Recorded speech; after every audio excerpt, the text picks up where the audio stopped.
මචං ඔබට දවසක තියෙන්න ඕනි ඔබේ ජීවිතේ කාපු කටු ගැන රස කර කියන්න පුළුවන් ලස්සන කතාවක්. කාලෙකදී නොසෑහෙන දුක් විඳපු තවත් එක කාලකදී කුසගින්න ඉවස ගන්න බැරුව දුක් විඳපු ඔබ ජීවිත කාලෙම ප්‍රතික්ෂේප වෙච්ච ආදරෙන් අන්ත අසරණ වෙන්න පෙරදුන ඔබට බොහොම එපා වුණා. ඔබට ඔබ විශ්වාස නැති වුණා.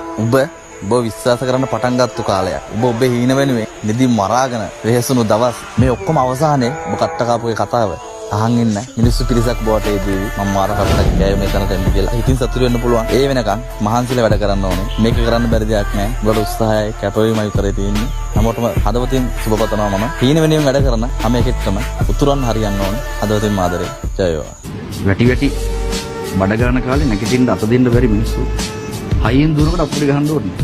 එහෙම ඒ කාලේ පෙනි මූට මොන හරි දෙයක් කරන්න පුළුවන්, උදව් කරන්න පුළුවන් මොන හරි දෙයක් කරයි කියලා දැන අවස්ථාව තිබුණත් උදව් නොකරපු කට්ටිය හිටියා. දැන් ඉතින් කට්ටිය ආයි කතා කරලා කරන පුළුවන් නේද? උන්ගලි එහෙම හරියස් නැහැ. හැබැයි ඒ වගේ අත්දැකීම් තියෙනවා.